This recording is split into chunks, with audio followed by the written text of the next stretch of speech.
Ready. All right, let's send it. Okay, what is up, everybody? Welcome to another episode of the Evan Growth live stream. Today, we're going to talk about two things. First, we're going to give you a rundown of everything that's going on with CloneComp, and then we're going to talk about how to generate high-quality leads.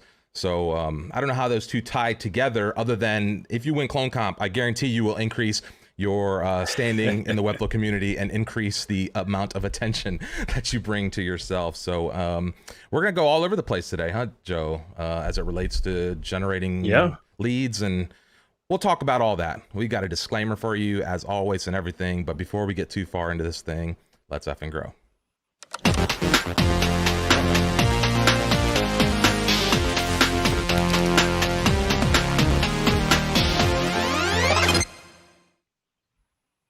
Okay. All right. So we're going to start with a real quick overview of CloneComp. I know we've talked about this a couple times on the show, but we have sent out an email telling people that we're going to talk about CloneComp. And so we want to give everybody who signed up, in the past few weeks, there's been quite a few of you. So there's like 649 or something like that people who have signed up as of this morning to participate, and we are officially 13 days, 20 hours out, 58 minutes and 26 seconds. So let's do this real quick. Let's pull here and cut to here. Okay, so CloneComp website real quick. If you haven't seen it, clonecomp.webflow.io. You can check that out. If you'd like to keep up with updates about the event, go ahead and drop your email in there. We're going to explain how all this works in the next episode. So next week, we're going to do a detailed deep dive into CloneComp that'll kind of, it'll show everything. We'll talk in detail about how to really get going inside of here. The event, if you're not familiar with what it is, it's a clonable competition based around Webflow websites. We love this clonable component, this copy and paste component inside of Webflow, and that's what led to us kind of thinking, hey, what if we created a competition around this, turned it into like a Webflow hackathon? And so the idea is that day one, we start with a blank canvas, and then we're gonna give you a little piece of a storyline. As we roll out that storyline, everybody then gets 24 hours to build kind of whatever they want, as long as it includes the secret ingredients, kind of like those Chopped or baking shows where you have a certain amount of ingredients and a time limit to bake something interesting. And so you'll bake your cake, 24 hours to build whatever you build with your first Webflow prompt, and then you put it in the showcase and submit the website to us. From there, we release another piece of the storyline, some other graphical assets, and you have to pick up where somebody else left off the day before. And so it creates this really cool storyline as people follow the prompts, but take their own creative spin on it. And it creates a real cool kind of flowing competition. Joe, what do you think was like the most exciting part about all of that as it related to the competition last year? People being funny and really putting their personal touch into these projects. I mean, I felt like I knew some of the people in this competition just after seeing their Webflow work, which I think is pretty amazing. So there was a lot of laughs, a lot of personality in this thing, and that to me was definitely the most exciting part. Yeah, I do agree. The closeness of it, and I think that's going to be amplified this year by the fact that we're doing this inside of this gather space as opposed to last year. So we've got these cool like full spaces where people will be able to hang out and work inside of here. We teased this on the critique show last week, but it's going to be a whole new level of interaction here as we get into like these little, this little fantasy world where, we've got little auditoriums and little build spaces. There's going to be a maze inside of here. So, like one of the prizes will be eligible for people who are outside of the competition who just want to like go find the hidden treasure in the map. And so we'll have some game elements and some other really fun things that we think are going to make this a really standout competition. So if you go to clonecomp.webflow.io, you can see everything there. We are sending all communications out via email. So we sent out a 14-day email today that maybe that's why you're watching this stream right now, is because you got that email. But we will kind of keep you steady communication about how it works. Last year, the official registration process worked by just submitting your first website. So we gave the prompts, and to do official submission, You just had to submit a website. This year, we're going to have a little step where you'll have to create an account on the CloneComp site, and this will help us with judging and scoring and tracking all the submissions. We think there's going to be hundreds of submissions this year, whereas last year we had like 106 submissions over the whole event. We think we'll probably get more than that on the first day. Like I'm expecting 150 to 250 submissions on the first day. So again, drop your email at the top of clonecomp.webflow.io, and we will keep you up to date with all the latest happenings. And then next week, we're going to do a full episode that's just about this competition. So you'll be able to ask whatever questions. You'll be able to, we'll have everything. We'll go over the rules and FAQs in detail. So if you want, you can check out the rules and FAQs here, but we will go over those in full detail, as well as all the prizes, because good news, these prizes are going up. The prizes that are on the page were a little conservative just to make sure we got all the sponsor money in and that everything came in right. And so Joe and I are going to probably chat after this call here, and we'll figure out like exactly how we want to bump these up, but the prizes are going to go up. So tune in next week to get a full picture of what the prize pool is. It's going to be real close to $20,000 total value. Not full cash, because some of the cash went to cover expenses and different things, but $20,000 total value prize pool. It's like $17,000 cash. So it's still pretty damn good. And we couldn't do any of this without our sponsors. So big shout out to Webflow for stepping up as a platinum sponsor. Obviously FinSuite, putting all the hard costs in, or soft costs in, people and planning, etc. Weglot, Lottie Files, Refocus, Edgar Allan, and JetBoost all stepped up in a major way as gold sponsors. Go click those links, check out these companies. We all know, Lottie Files, amazing web interactions. Weglot, we've done some collaborations with them in the past as far as translations. JetBoost is a great tool in the space for filtering and counting and likes. Actually, you'll see we use them in the showcase. And then Edgar Allan and Refocus are also two great agencies in the space who have been real collaborative with us. Again, this is all part of that Webflow Community Alliance concept that we've been experimenting and exploring. So this is the first phase in some of that.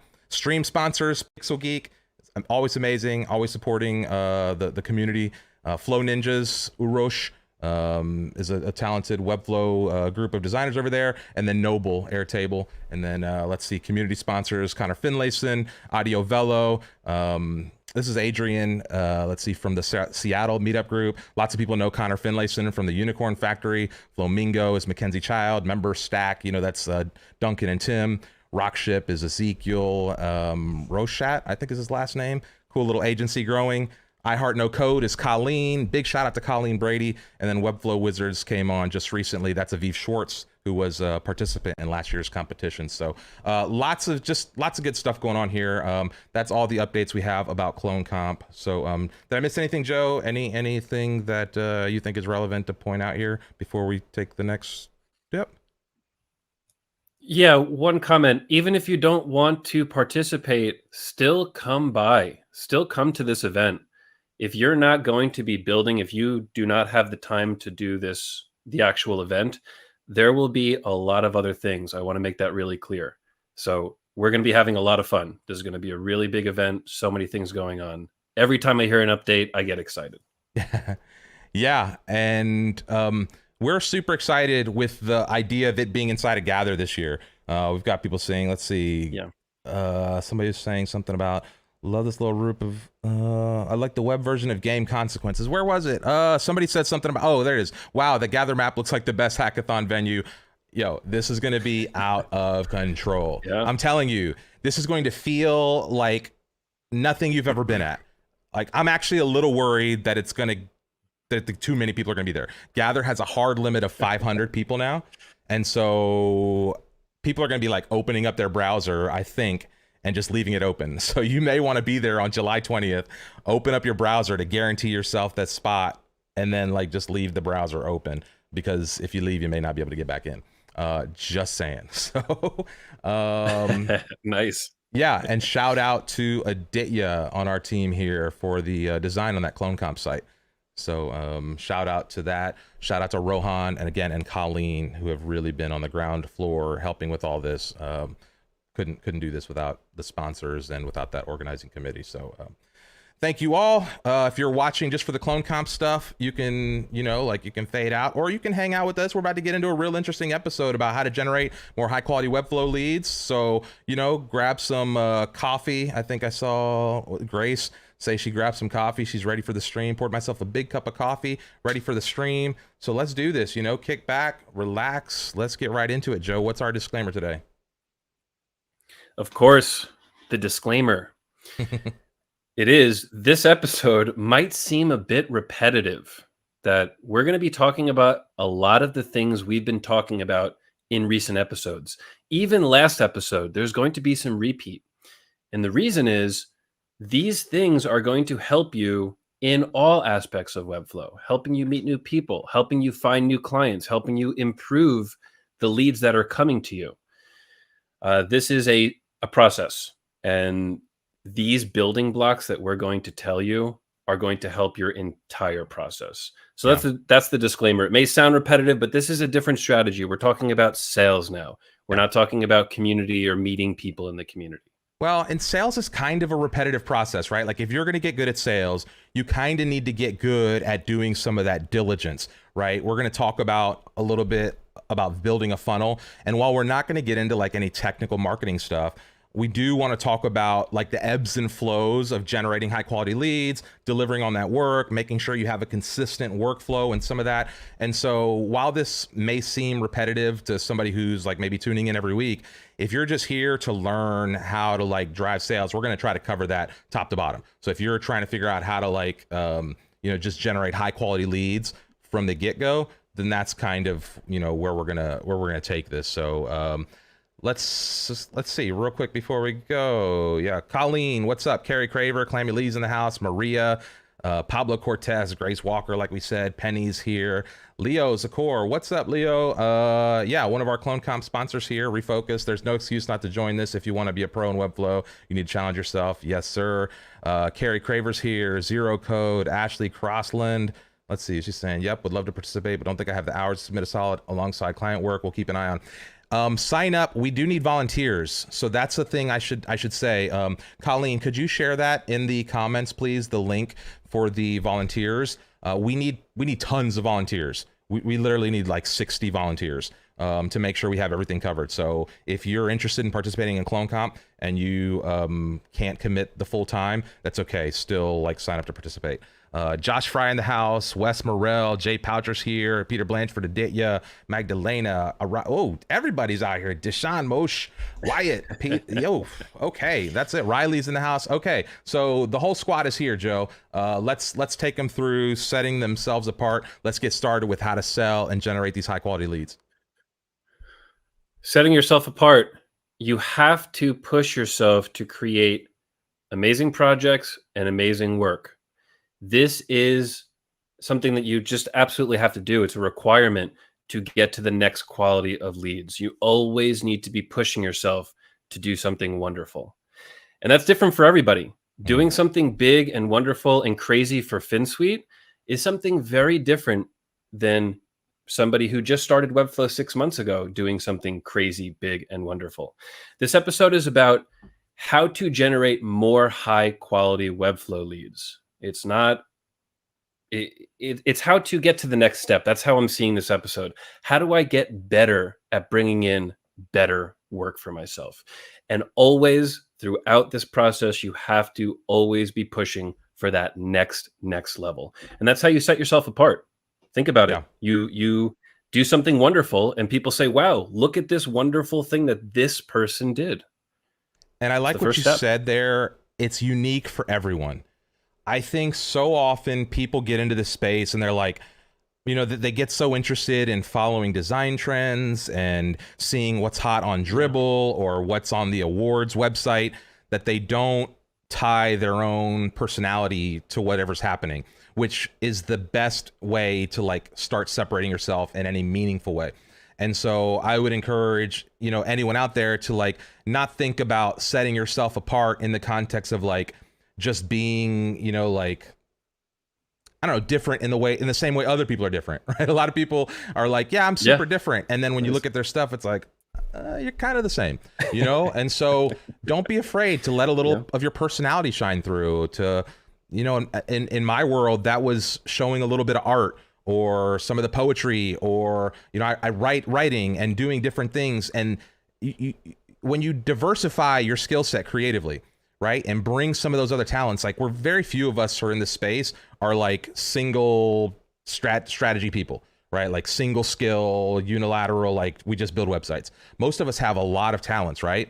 So bring some of that into the space, like find the way to bring whatever it is that makes you uniquely you into this other stuff, and let that shine through your work, right? There's so much noise and clutter online that it's actually pretty easy to stand out with high quality content and a real desire to connect with folks. And then again, we've talked about this before, like a real frank perspective. Like, you need to have a real understanding of where you are, right? If you think you're here, you know, if you think you're at the top of the pack, but you're really in the middle of the pack, you know, like, you're never really going to understand how to improve, right? And conversely, if you're in the middle of the pack and you think you're at the beginning, you're holding yourself back now. And so, you know, like, having a real firm understanding on where you actually are can help you set yourself apart. But I think it goes back to mostly just doing what it is that you separates yourself. So, And how many times have we been on the critique show and gotten incredibly excited about somebody who put themselves in the design? Yes. They have the pictures of themselves. They have this somehow this layout and this feel to the site that we say, okay, I feel like I kind of know this person at the end of scrolling through this site. That's what we're looking for. And that is something that can set you apart. And when I say big and wonderful thing, I think that's a big and wonderful thing. You don't have to create a JavaScript library, or you don't have to create this clonable that is cloned by 20,000 people. That's not necessarily what you need to do. You can set yourself apart by just being you and cutting the bullshit, cutting all the stuff that you think you may need, but really you just need to be yourself. Yeah, I think so many people, and we talked about this before, where you think you have to go viral to be successful, or you think you need that, you know, 2,000 clone project or whatever it is to be noticed in the showcase. But a lot of times, you know, like, those creators that get those results have a ton of other projects with a lot less activity. Just like the people who go viral on YouTube, right? Not every video goes viral. A lot of times you see these videos that go viral and you get some wow factor from something, but a lot of times those people had been working overtime, right? There's a consistent base. There's a steady, like, you know, grounded foundation of what they were doing that then allowed them to kind of pop up across that level. And so experiment a bunch, right? This is, especially if you're early in your career, experiment with everything. Experiment with your brand. Hire a photographer, right? Like, spend $500 and get a really good photographer. Spend $1,000 and get a really high quality photographer to, like, do, and not just a portrait session, like, capture you in the moment, get the atmosphere, like, show me who you are. Those photos, those touches, those little things can change everything as it relates to, you know, the you know, setting yourself apart, which also goes into creating demand. So let's just slide right into creating demand, because setting yourself apart will create demand. People want uniqueness. People want things that, like, make them feel that they're better by having had this experience, right? There's this really cool image, and actually, Joe, on your next little chat session, I'm gonna see if I can look this up, but it's basically like, it's Mario and then the little leaf that gives him the fireball power. And he's like, this is your consumer, this is what you sell, but it's like, you don't actually sell this, you sell this. You sell Mario with fireballs. So you don't sell this other thing, you sell a consumer the ability to do something cooler because they work with you, right? They want some of that personality on their brand, because maybe their brand doesn't have that touch, right? Maybe this is why they're looking at an independent freelancer or a small boutique agency, or looking to Webflow because they want a more design-driven experience. And so if you can, again, find a way to set yourself apart and offer that unique value proposition to the client, where they're like, you know what, if I work with this person, I might get exposure to X, or they're going to bring some of what they do good into my house. Like, that's how you create demand. That, in my mind, is how you create really high level demand. What did I miss there, Joe? That was good. That was great. I like to look at demand in two different ways.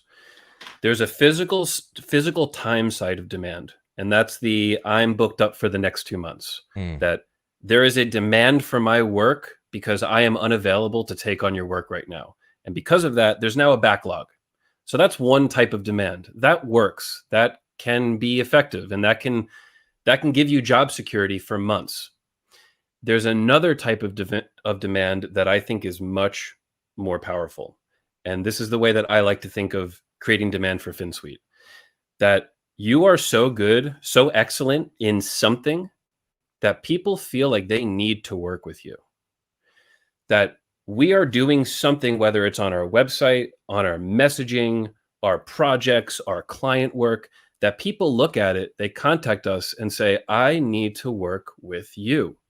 That maybe I'm talking to somebody else, or maybe maybe I'm not talking to anybody else, but you are the one that I want to work with. And that's a way that you can create demand for people to come to you and you to close sales a lot easier. Every time we do something with FinSuite that changes our website or releases a new product, we have more demand. People are coming to us from more avenues, and we're able to say, hey, we did this great thing and this great thing and this great thing, and because of this, you should probably want to work with us. And they do. So that's a good way to think about it. How can I do something that people will love me for and people will need to work with me for? Right. And that could be as simple as making a really personalized website for yourself that shows yourself as a person. Right. And that word you used at the end there, they need to work with you, right? Creating that exclusive demand, like we were talking before the show, and I was like, if you need to buy, like if you want to buy a Tesla, you have to go buy a Tesla. There's lots of people competing with Tesla right now, and lots of people claiming that they're doing the thing, whatever. But like, if you want a Tesla, you got to go to Tesla. So they have exclusive demand. Nobody else is going anywhere else to get a Tesla. Maybe you could buy a used one, but you're still like, you gotta go to Tesla, right? Like, it's gotta be a Tesla.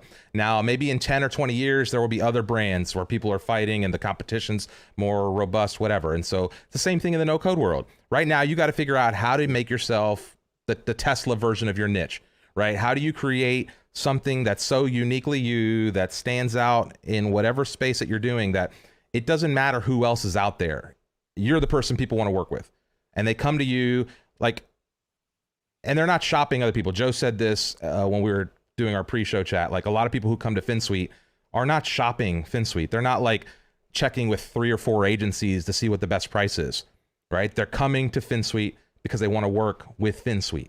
And so that's that creating demand, right? And that has come from finding ways to set ourselves apart. And not everyone can follow that same path like we talked about before. It has to be a unique path for each person. And so how do you do your thing that puts you in that position to be the center of that demand, right? To generate those qualified leads, which is going to be the next step in this process. Because oh, sorry, go ahead, Joe. No, I feel like I'm now breaking your I just want to finish this one thought because Just let me finish this one shot. The qualified lead is what you're hoping to get to. So we'll talk about like what it means to have that qualified lead here in a second. But everything we just outlined, setting yourself apart and creating demand, is the first part of sucking in these qualified leads, which is what we'll jump to after, whatever you're dropping here. Yeah, I wanted to bring up a comment from Grace. Grace Walker said some really nice things here. It takes courage to show up as yourself and know that that's enough. But it is. With a follow-up comment, owning where you're at and being comfortable with it has helped me so much. Am I the best? Not even close, but it's okay because there is so much room to grow. That's a really, really good way to think about it, a great mindset, and that's going to help you really naturally grow in the space. If you think that you're at some level and you're just not there, it's just not going to work for you at every single stage. You need to be self-aware, and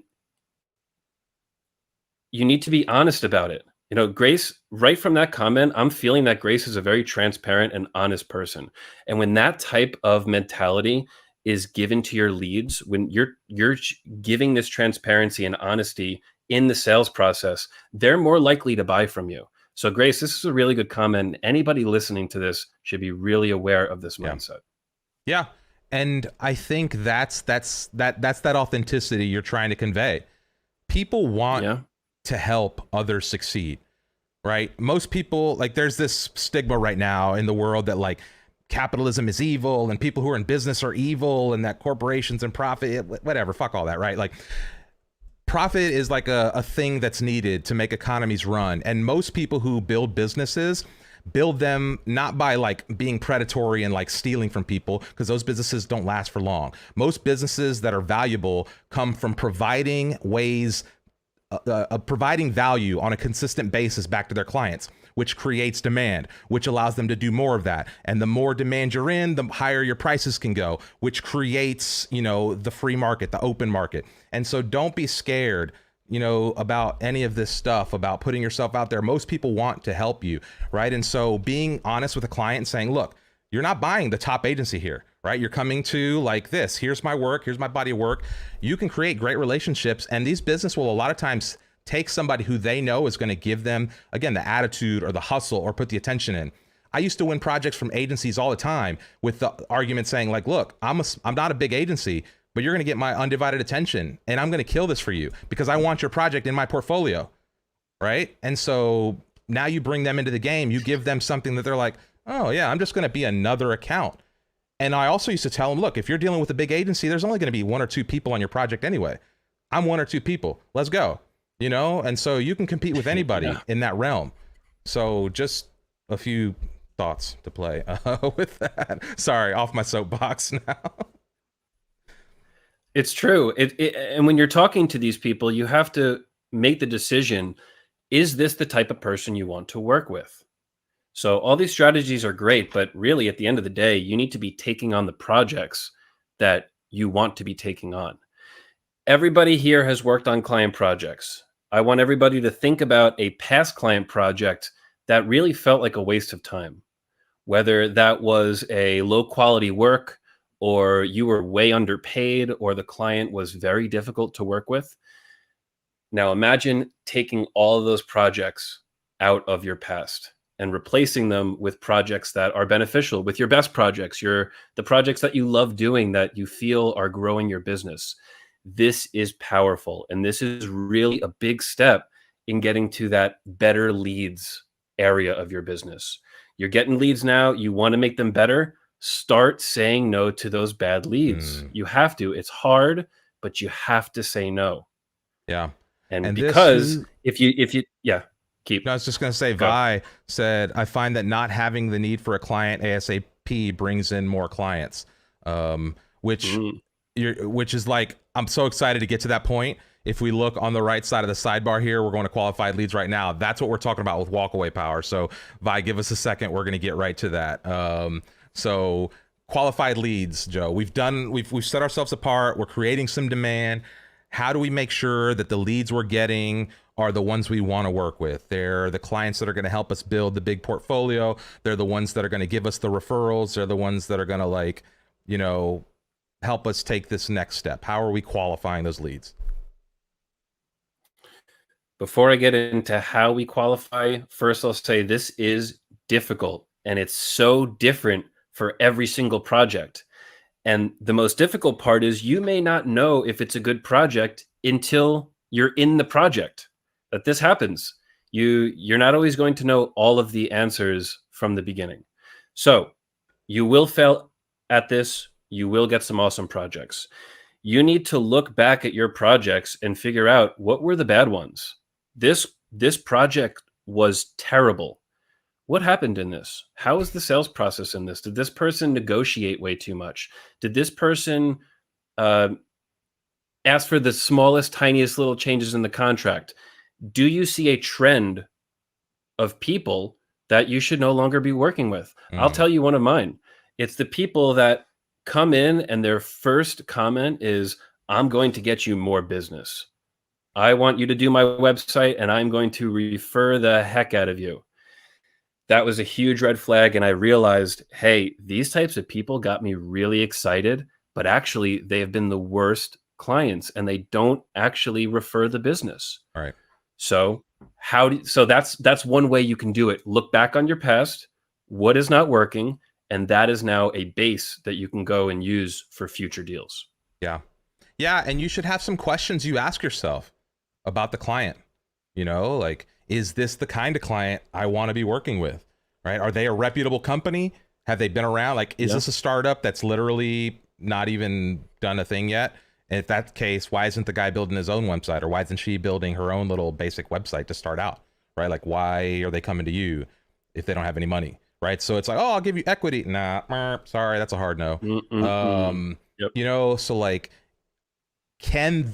will having their site in your portfolio increase your opportunities to close the next deal, right? Like, will it give you a leg up when the next client's looking at your portfolio saying, oh, they did so-and-so's website, for sure they could do mine, right? So like, having these check boxes, and they could be different for everyone. And for you, it could be, maybe is it a $1,500 threshold? Is it a $3,000 threshold, a $5,000 threshold, a $10,000 threshold, whatever? Like, it could be a financial threshold where, you're just, hey, I'm not working with anybody who wants a website that can at least come up with $2,500. Like, that's fair. But be firm on that. Don't cave to the first person who offers you $2,000, right? Because now you don't really have a threshold or a standard. So, just be careful with some of this, but make sure that the leads are qualified, and make sure that there's enough meat on the bone to actually stay excited about the project all the way through. One of the things that happens when you start taking all these small projects is that you get overwhelmed, because a $500 project might take you the same amount of time as a $5,000 website. Maybe more, because somebody who's only got $500 to spend on a website is like, probably, oh, it's my last $500. It's my only $500 marketing budget, whatever. And so they're going to like ride you on that. And so like, maybe a week or two into that, you're like, what am I doing here for $500? But you still got to finish. And so then you end up maybe doing like a rush job, or you do some crap work, and now you can't put it in your portfolio, or what, I don't know, right? So like, just have some thresholds, right? And those can grow. Don't set like real high limits for yourself. Just start out with some ideas for what you might want to do as a threshold. Feel free to ask others, right? Like, ask other people who you see being successful. Send them a DM on Twitter, reach out on a Facebook message, or like post a group in the message, like in the Facebook group. Like, people are so helpful. So like, just ask, and then, go from there. Take your experience and move on. And if you can here. Been freelancing for 7 years. I've been freelancing for 7 years, and I still make mistakes on this. Yeah, of course. To the mini disclaimer before this section, you a lot of times do not know if this is a good project until you're actually in the project. That some people act a little bit differently in the sales and pre-project than they do in the actual project. Another one from Riley: sometimes it takes some exploration with clients to see which kind you vibe with best. Yep. Absolutely yes. Absolutely yes.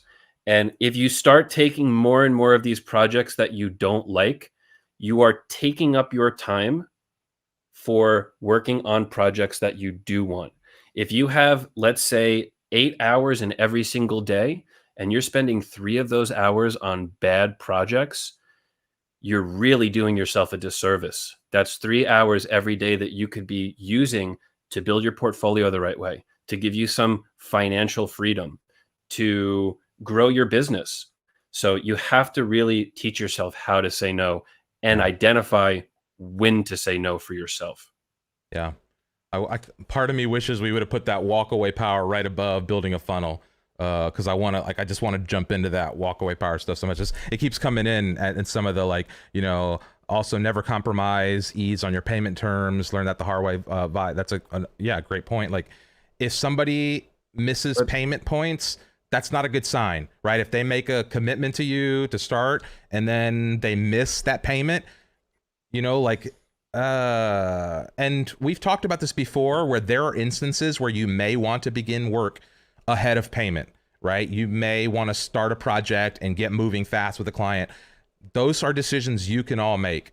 But if that initial, like, first time, like if it's a first time deal, or you've agreed that payment will be made up front, or that there'll be a checkpoint halfway through the project and they miss that, those are all, those are not great signals. Bad signals. Bad signals. Really bad signals. Let's see. I wanted to, while we're here on this qualified lead, what types of clients, Wes is asking here, what type of clients are interested in no-code solutions? Like, what types of companies are reaching out to Mackenzie Child? I think Mackenzie's doing mostly design stuff right now. But like 80/20, for instance, is doing a lot of no code projects. I don't know, like Webflow is, I don't know, because we don't do a lot of no code stuff in the context of we're not building integrations with people with Zapier and Airtable and Integromat, those systems.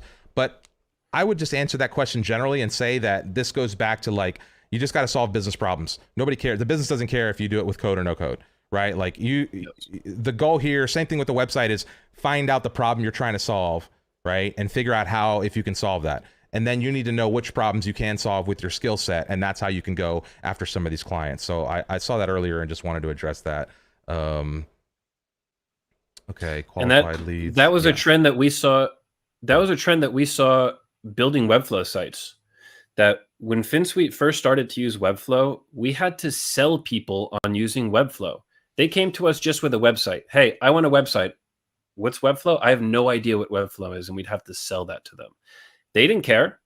Webflow does this, this, this, and this. You're going to love it. Great. So now they're Webflow users. Now we are seeing people come to us directly for Webflow, that there is no selling. People are not confused about the platform. And I think that this is going to be a trend for no-code apps. That right now, people in traditional business are like, whoa, what's this Zapier thing? What's this Airtable thing? But in a few years, people will be coming with those requests. So now you have to sell these requests. You have to sell these platforms and prove to people that it is the right way to build their app or their business or their website. Yeah.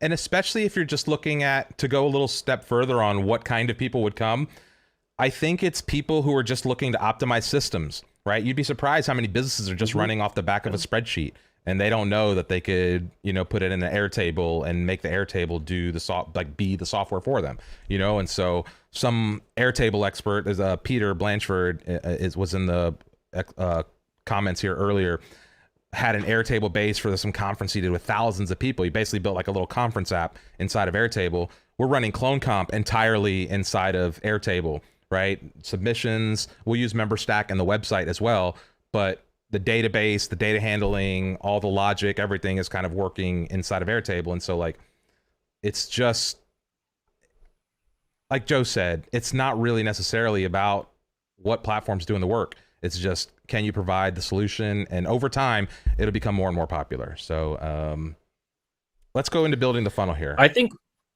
I think we swap. Let's go into the walkaway, and then we do the funnel and closing top dollar. Can we do that swap? Yeah. Or am I posing a technical problem? Yeah, I can't swap them, but I think that walking away power will come in as a natural function of this building the funnel, because again, we're not going to talk at all in the building the funnel, so we can probably run through this fairly quickly. Like we don't necessarily get into any of the technical aspects of marketing here, where like we're going to tell you to go build lead pages and click funnels and install HubSpot and get your cool. You can get into all that as technically complex as you want to build however complicated a marketing funnel you want around a product you're selling. What we're talking about here is building a funnel kind of around your brand. And what I really want to talk about are kind of the three chunks of the funnel, right? Because you have the top of the funnel, which is like getting people's attention. You have the middle of the funnel, which is like starting conversations with people and getting them involved with some kind of dialogue or engagement that will allow you to potentially sell them something, right? So you have to gain their attention. Then you have to make some kind of presentation or, pitch of your service and products. And then at the bottom of that funnel, you have to like close the deal. You got to actually turn them into business, right? And so that happens along various paths for all sorts of different products. But one form of that process happens, right? You got their attention, you start some engagement, and you potentially close the deal. You make an ask, close a deal, and then you got to deliver, right? And so those are the basics of this process. So one of the biggest things I see people doing as it relates to high quality leads is that they don't really spend any time prospecting. They don't even know what a high quality lead is for them, right? And they're just creating content because they want to create content. Because somebody told them to do that. They're building a clonable because they think, oh, this is a cool clonable.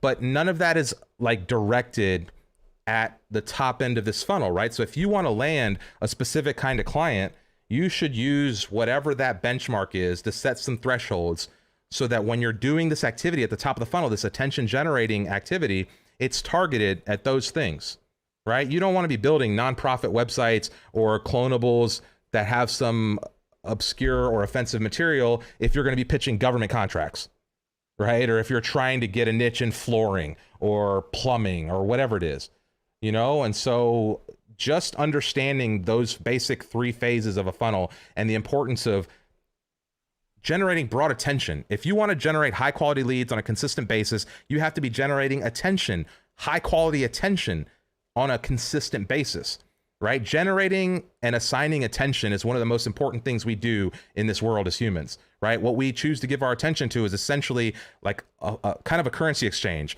It's attention becomes a currency that we pay for these things that we find interest in. And so when you're trying to get people to pay you in attention, especially in a world that's full with any kind of distraction that people might want to experience, like it becomes a challenge, right? And so you have to find a way to connect with those people in unique ways in the channels that they're interested in receiving that information in order for them to make that attention exchange for you to potentially get them into that conversation.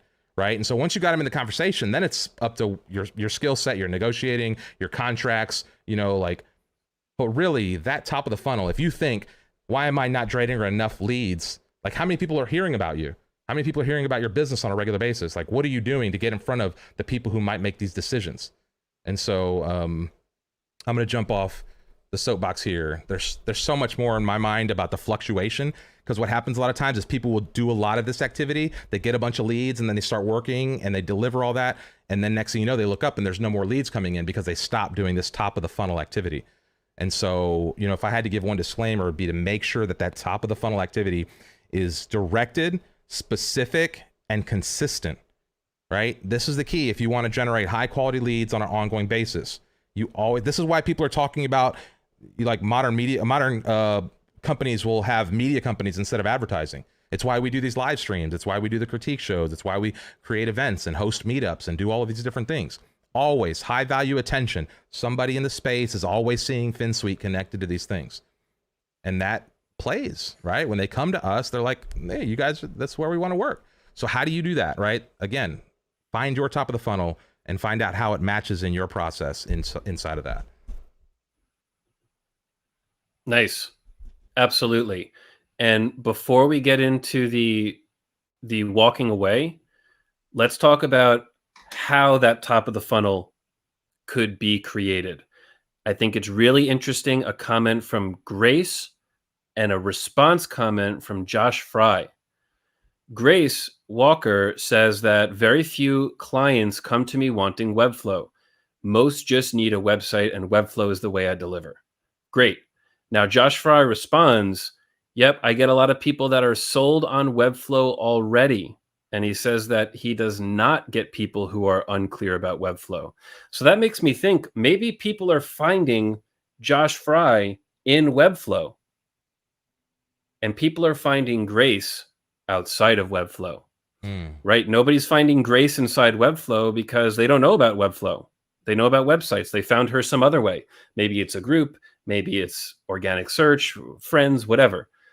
And if people are coming to Josh with, hey, we want Webflow, we're playing around with it, it's very possible that he's being found inside the Webflow community. There is no right or wrong way to do it.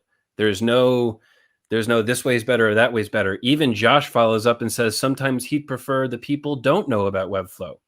So it's very interesting to see how does that top of the funnel get created based on where you're doing your advertising, your marketing, your attention for those leads.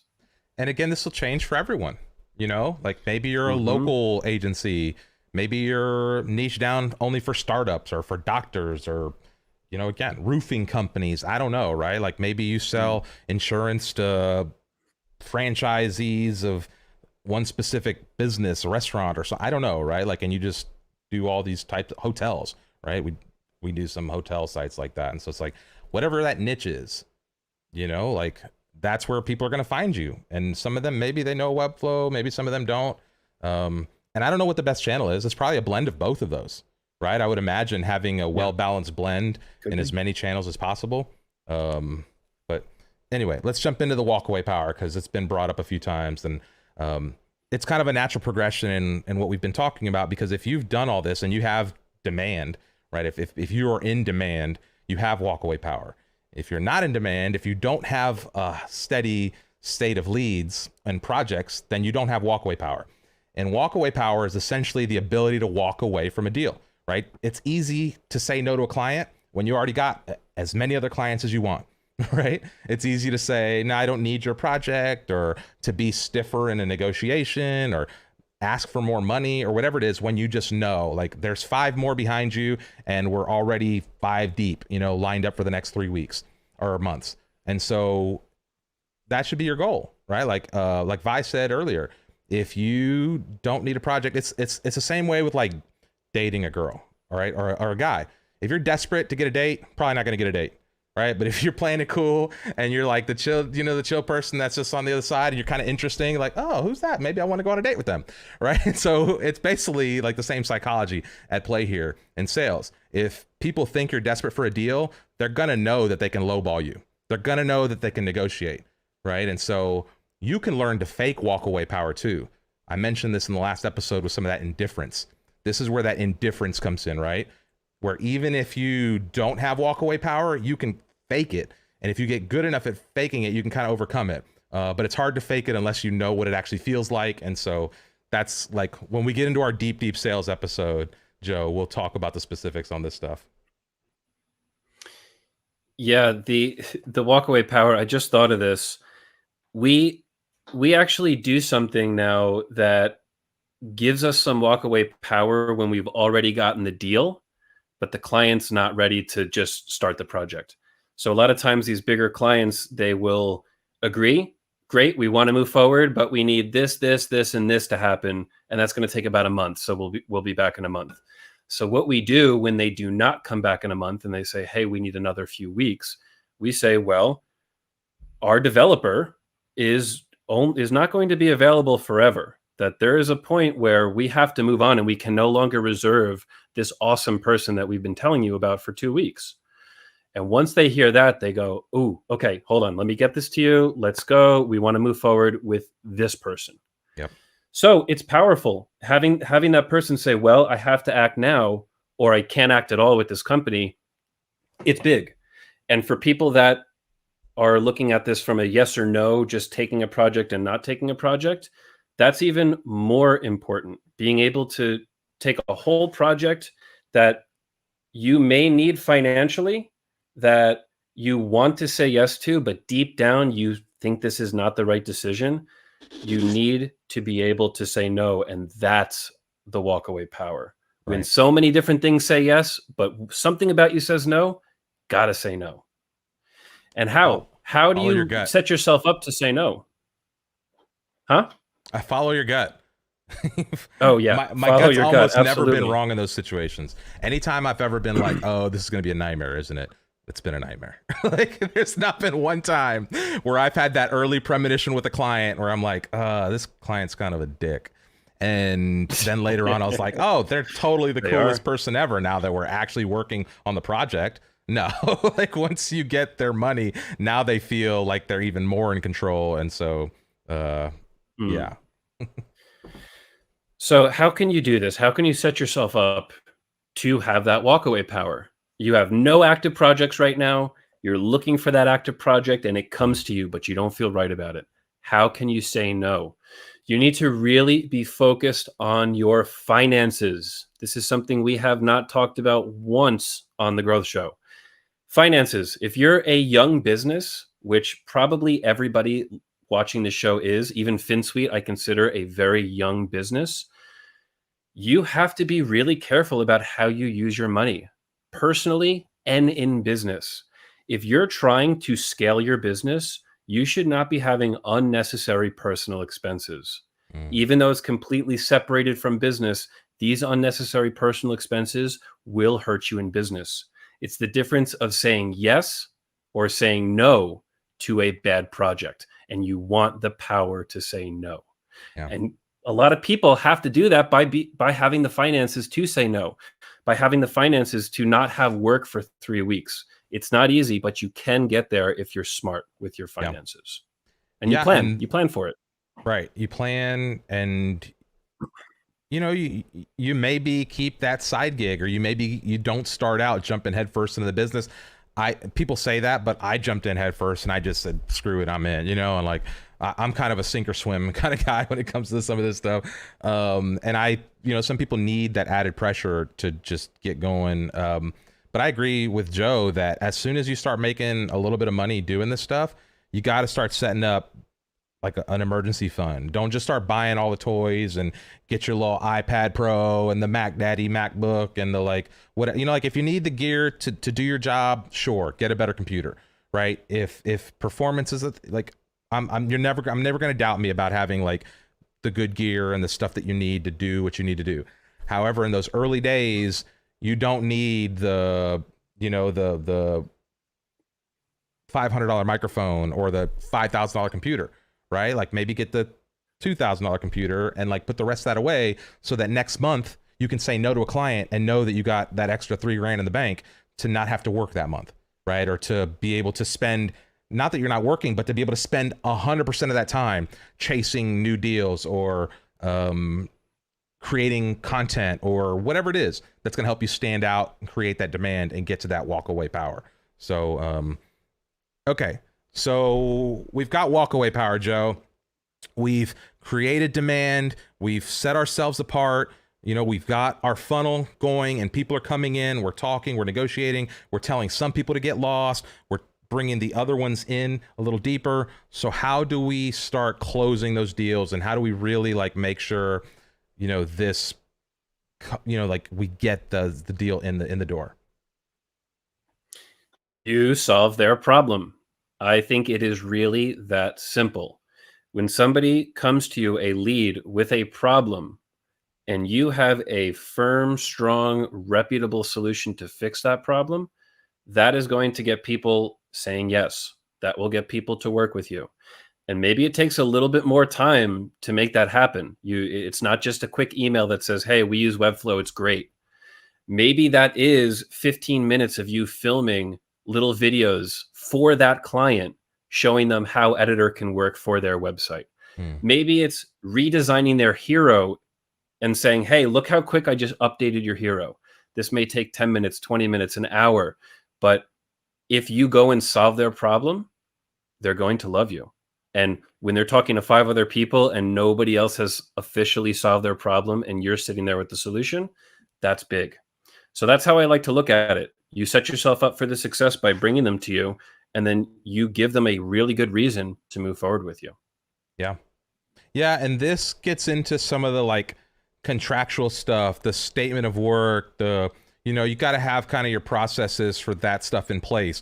Somebody who's going to spend $50,000 expects a little bit different process than somebody who's spending $3,000 on a website, right? So as you're getting started on a website, it may not make a lot of sense to worry about big contracts or to have any kind of like real paperwork in place or any real formal processes as it relates to all that.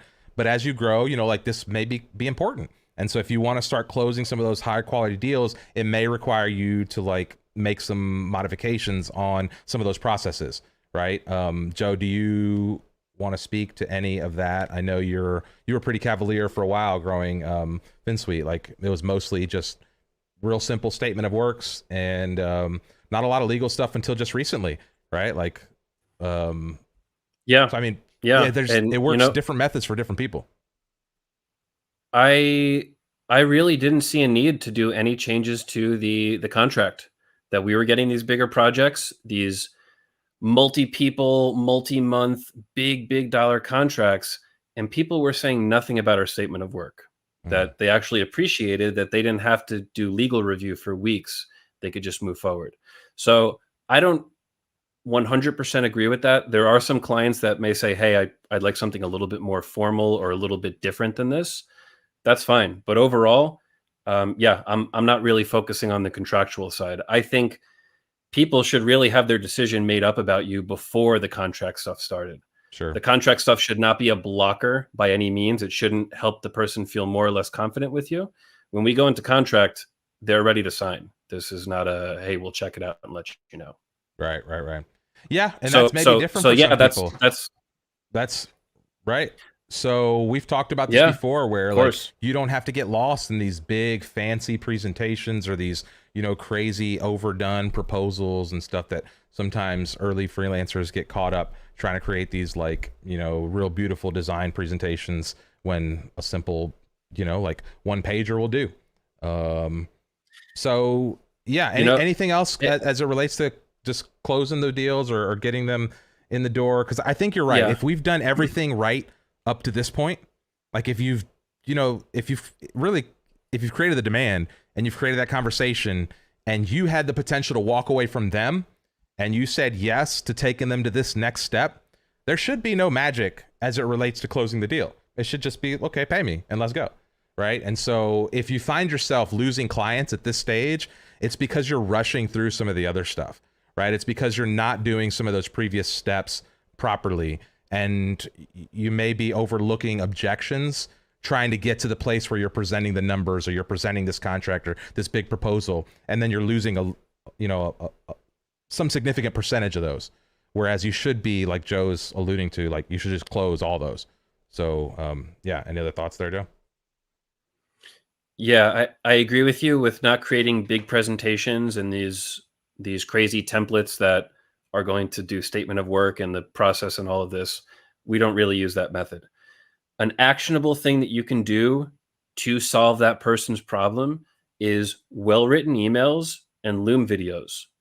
And what I mean by a well-written email is someone says, "Hey, I have this concern about Webflow, or I have this concern working with you." And you give them a full explanation about why that's not a problem or how you're going to fix that. You add the video component in there, and now you're actually speaking to this person directly. I think this is Yeah. significantly more valuable than the fancy proposal or the design template statement of Right. work. That our statement of work is a simple PDF. We're doing all the selling before that.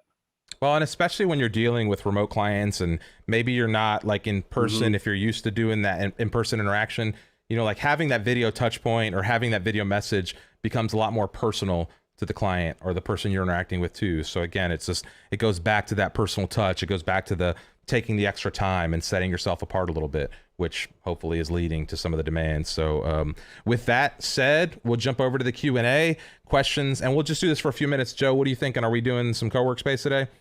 Yeah, let's do a little co-work. Okay, so let's answer a couple questions here real quick if you have them, and then we'll jump into co-work for a few minutes. So I did see a few things. This Zero Code asked, how do you handle a good client when they compare you with other peer person? How do you handle a good client?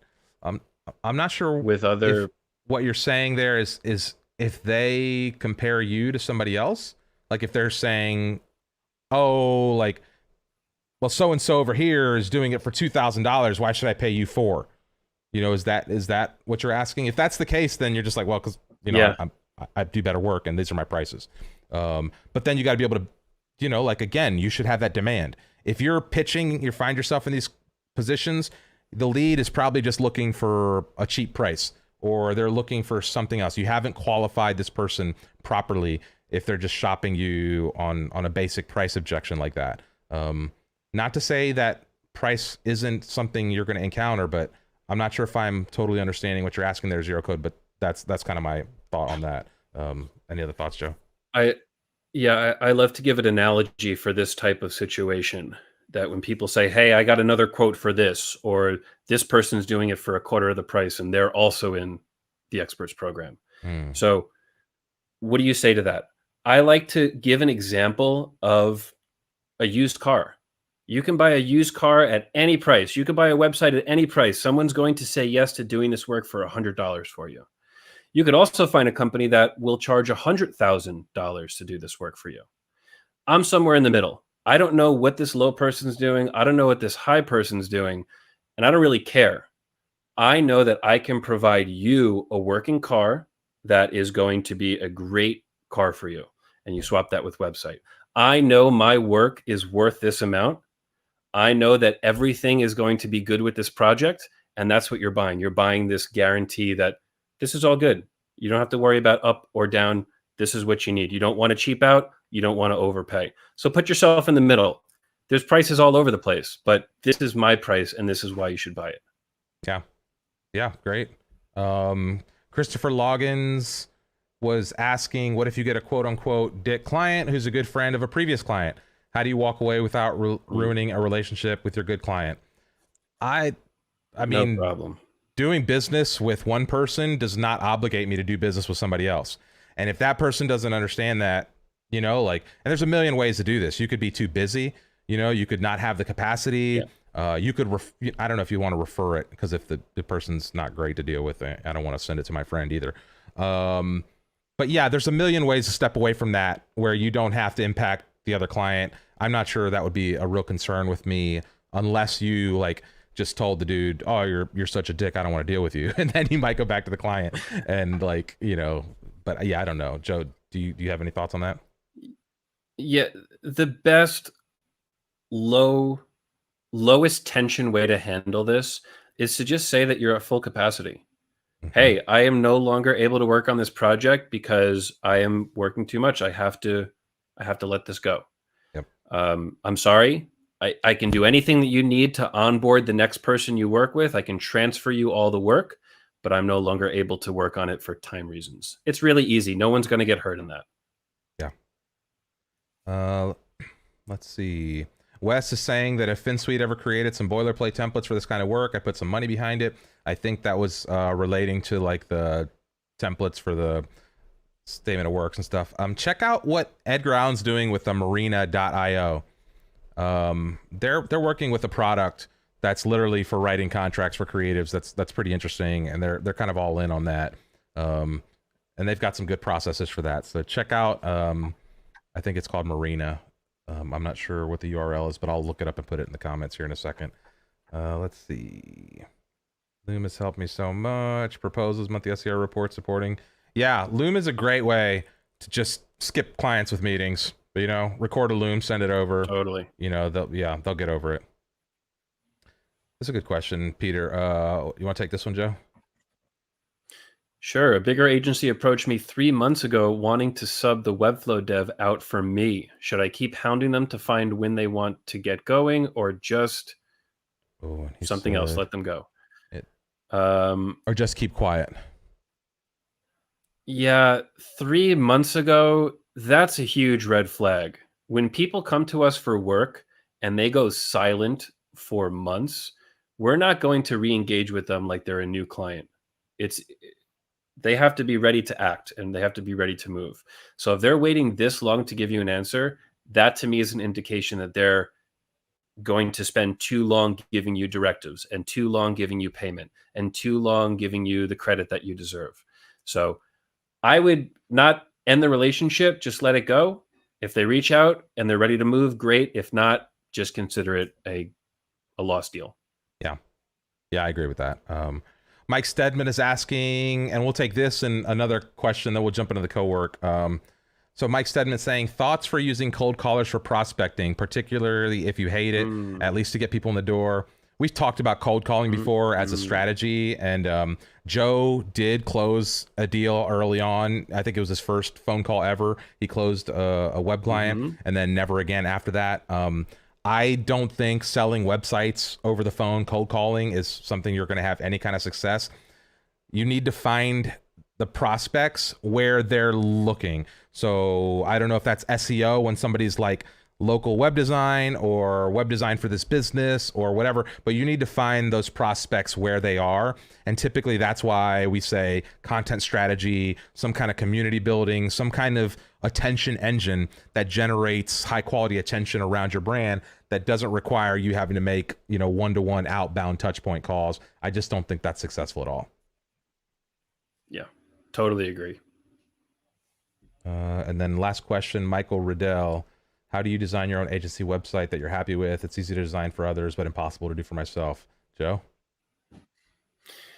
Well, you first, don't be so hard on yourself. That as a creative, as a designer, it's very easy to just not like your work after a certain period of time. Don't be so hard on yourself. That's the first thing. Number two, put yourself into the design. We talked about this earlier. You need Michael Riddell, to be in this website, who you are as a person. And if you actually do that, you shouldn't be unhappy with the site design. So that would be my recommendation here. But more, I do think that you're being too hard on yourself. You just have to accept it, make it the best that you can, and just continue moving forward. Okay. I'm looking for this Marina app, and it looks like the Twitter profile's got the wrong link. So, sorry, I won't be able to post that, but I'll see if we can find it and share it in the co-work. But let's shut it down. Let's get into the co-work there. That's finsuite.com/co-work. And let me see. I'll grab this URL to share in the comments here, and we'll shut down the stream at this point. Thanks everyone for hanging with us. We appreciate you all. Much love. We'll see you next episode. Critique is coming up this Thursday. Next week is all about CloneComp. Be sure to like the video if you are watching and you got value. We appreciate that. Subscribe, turn on the notifications, you know, all the normal things we like to say at the end of the show. Otherwise, we'll catch you in the co-working space. It's been real. Bye. Okay.